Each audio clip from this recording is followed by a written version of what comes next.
So thank you guys for joining us on Diversity Chats today, where we bridge the gaps of diversity and destroy ignorance before it destroys us.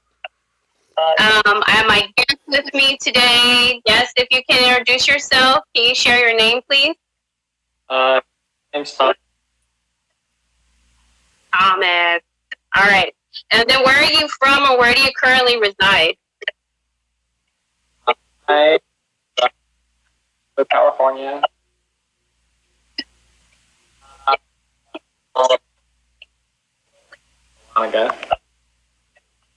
Okay. I'm getting it really broken. All this is unfortunate. I can't hear you.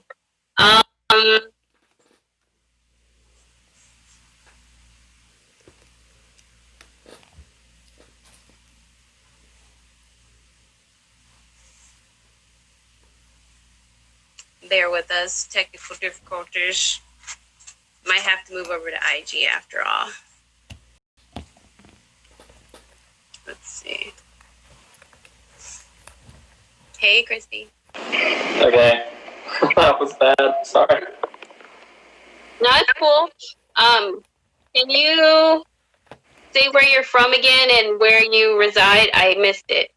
Oh, no, yeah, actually I can hear everything a lot better now. I am from a small town in North Georgia called Dahlonega, and I currently reside in Bakersfield, California with my wife, Emily. Nice. And what is it? Emily always said something about your city, where you're from. What is it about your city that's special? Oh, something with movies. Yeah, Dahlonega is the site of the first major gold rush in the States that took place a long time ago. So there's a lot of gold from my town, and they still mine for gold there occasionally. So you can still find gold there. You know what? That is not the fact that I was thinking of, but that is very interesting, and now I need to go get rich real quick. But I thought she said that that Hallmark movies are filmed there or something like that. That's the chick version of the facts. You probably aren't thinking about.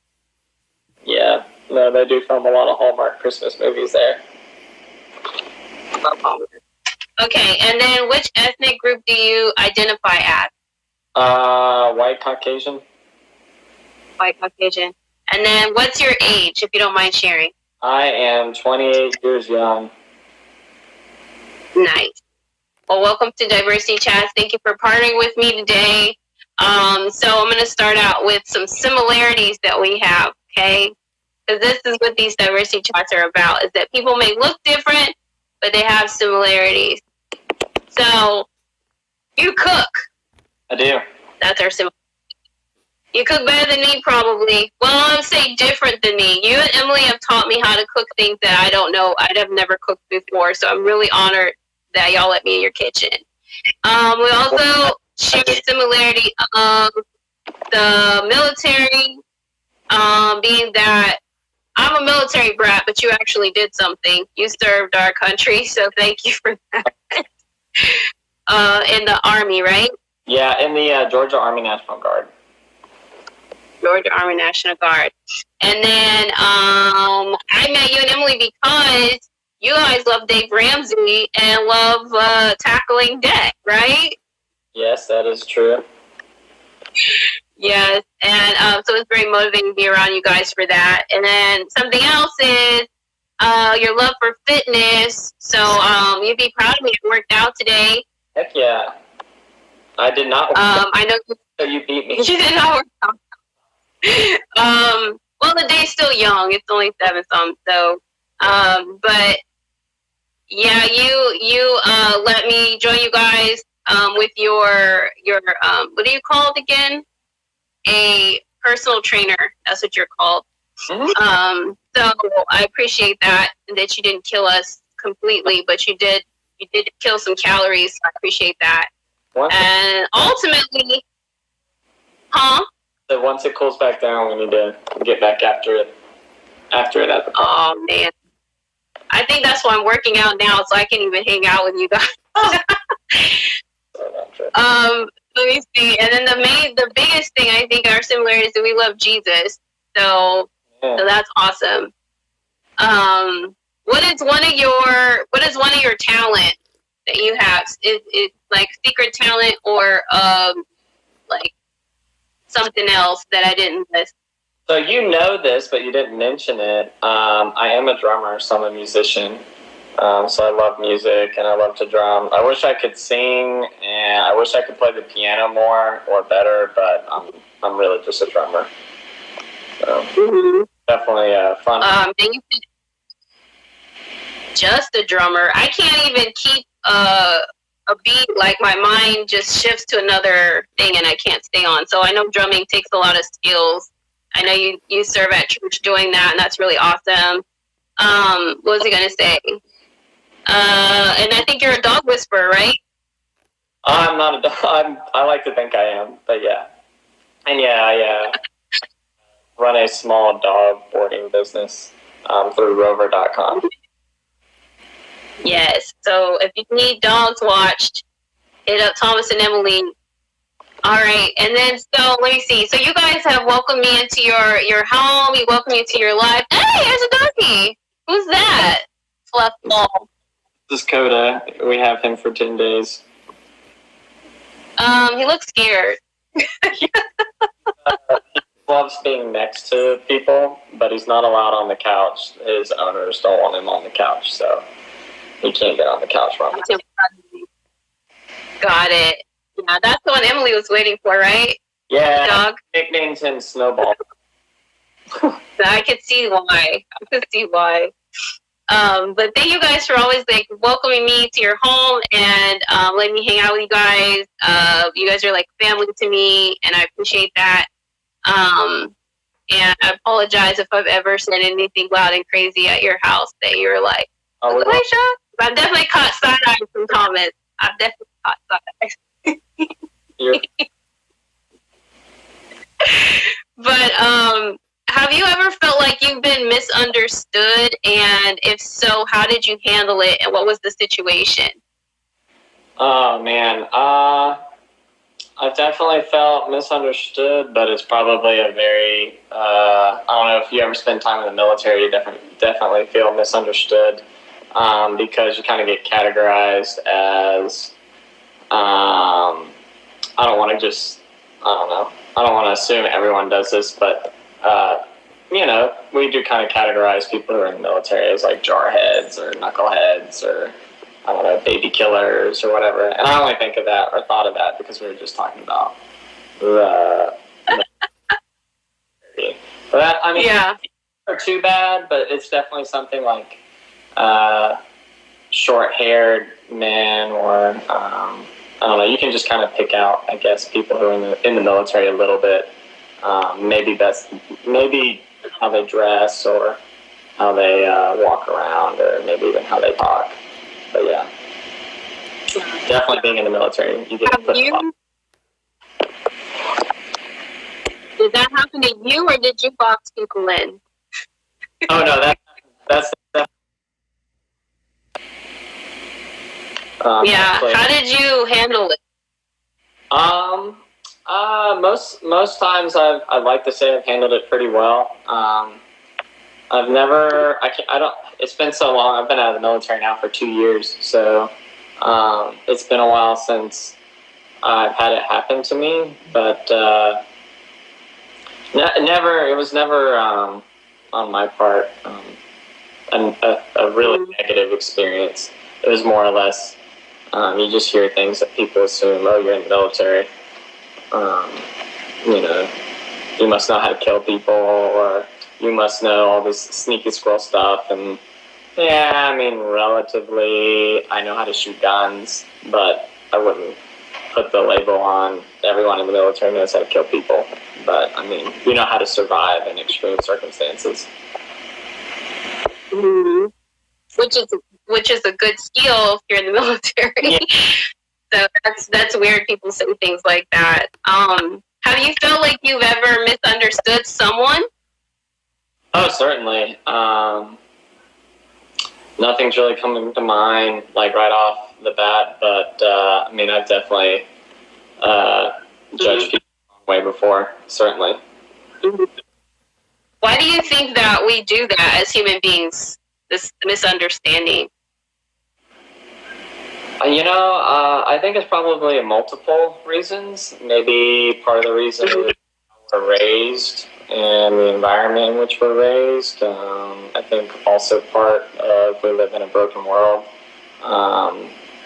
That definitely has to have, a reason behind why we think that way. But I think I would probably lean towards probably more so our environment.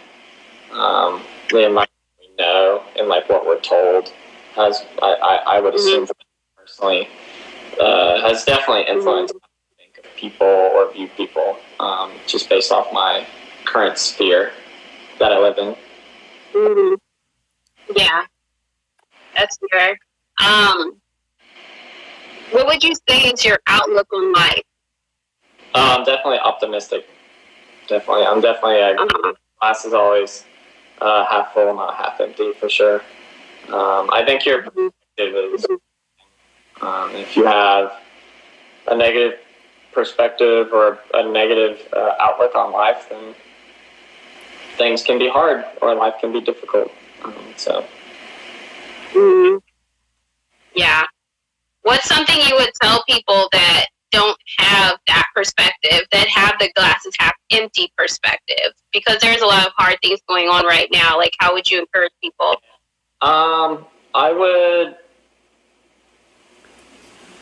first I'd try to listen to understand, their perspective, and then,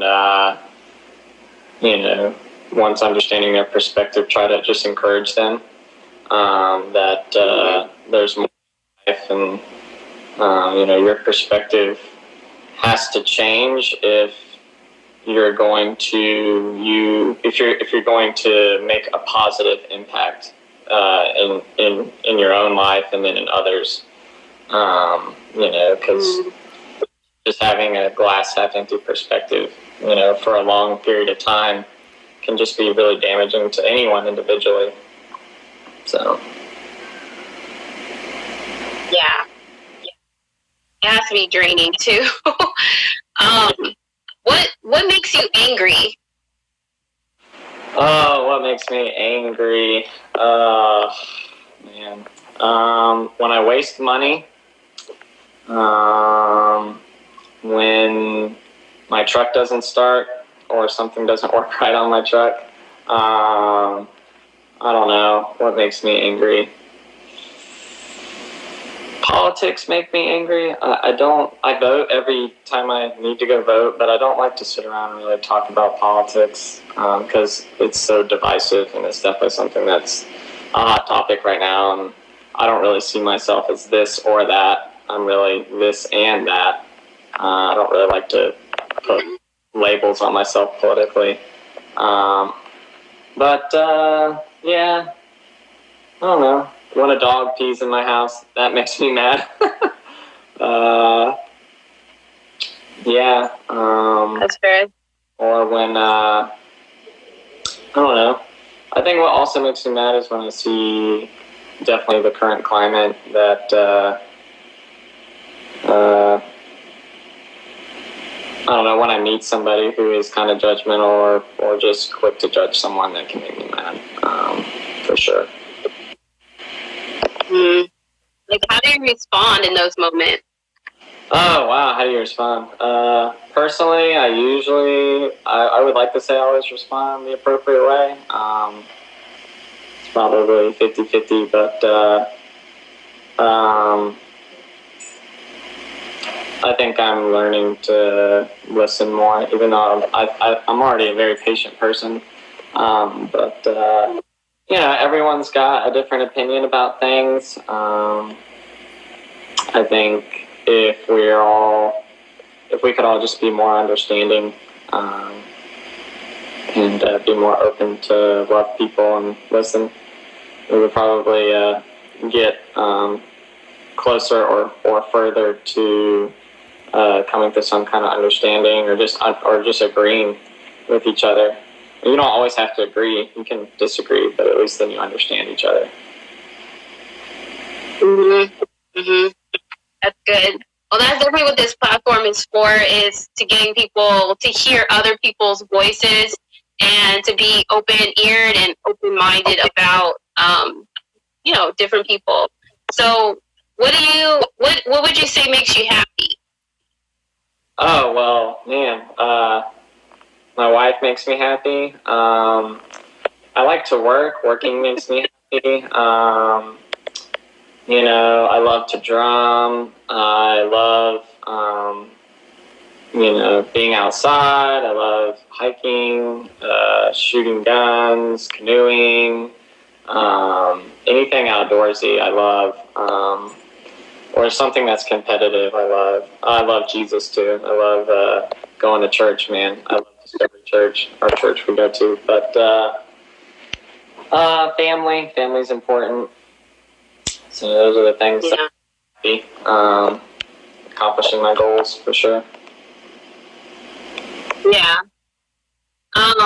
That's good. It's good. I'm glad you have a long list of things that make you happy, because that definitely can help people see like similarities between you and them, and also just inspire people to see the big and the small things as happiness as well. When you experience someone of a different culture, how do you respond? I love people from different cultures. So personally, I just like to be present or be a part of whatever it is they're doing. And particularly if I'm going to hang out with somebody in their community or in their city, I always try to go with the flow and just enjoy myself. So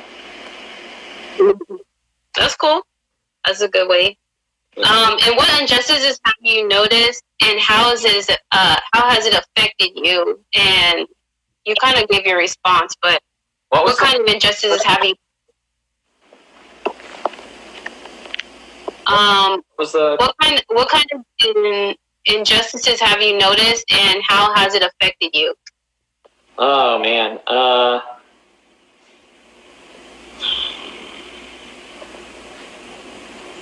that's I haven't personally really experienced a whole lot of injustices, but I've seen I've seen the injustices that are going around in our country, or just kind of like even in our own community, the things you hear from somebody, and then you go look it up and you read about it on the news, and it is true.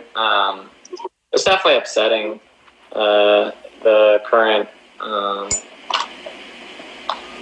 climate or political climate. It's disheartening.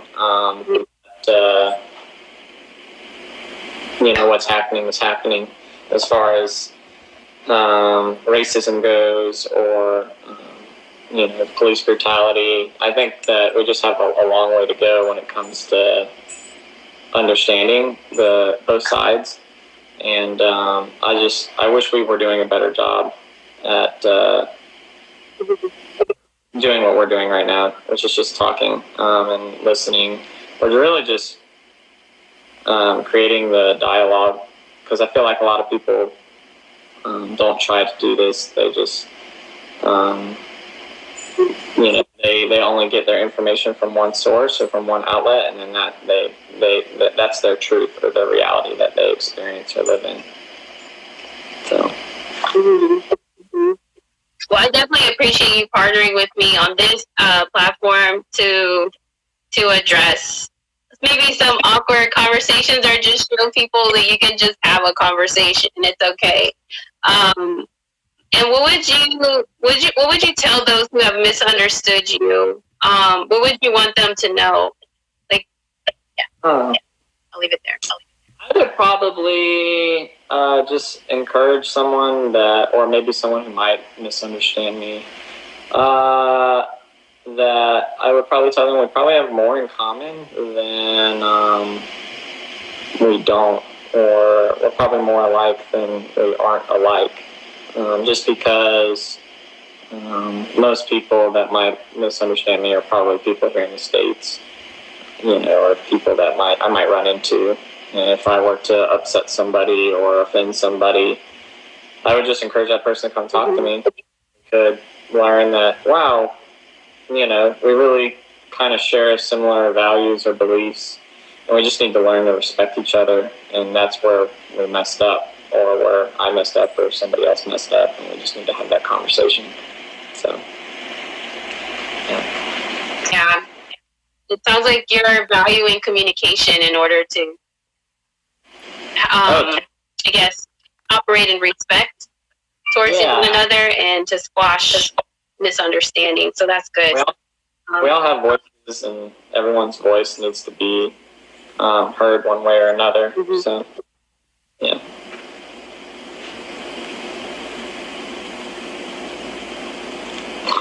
And then my last question. Sorry, I'm getting a little delay, so that's why I'm a little awkward responding. But what do you value most and why? Ooh, what do I value most? Yeah, you can have a little cluster. Yeah, the cliche answer is my walk with God, the journey that I'm on with Him, and just learning more of who He is every day, and trying to, through that relationship, all other things just naturally come together and fall into alignment. But I don't know, what was the question again? What's most important to me? Yeah, what do you value most and why? Definitely value my marriage. I definitely value my future family that I'm going to hopefully have one day, and with my wife. And that to me is definitely a focal point.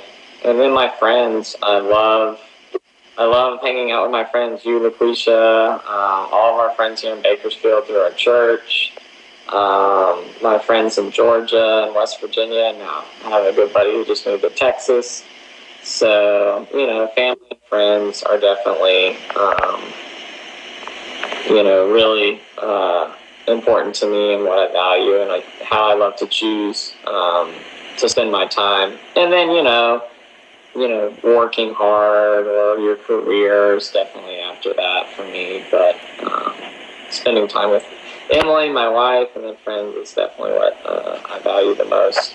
And just kind of learning more about those people as we all grow every day. It's not just spending the time with them. It's understanding who they're still becoming, and watching them grow and become whatever it is God has planned for them, and what they choose to do with their life. So, yeah. Every day's good. Okay. Say it. Every day's a new day. Yeah. Definitely. That's that glass half full. Yeah. Perspective in life. That's awesome. Yes, that's really good. All right, well, I'm going to do my closing, and then Thomas, if you have any last, encouragement or remarks that you want to share, any thoughts, please do.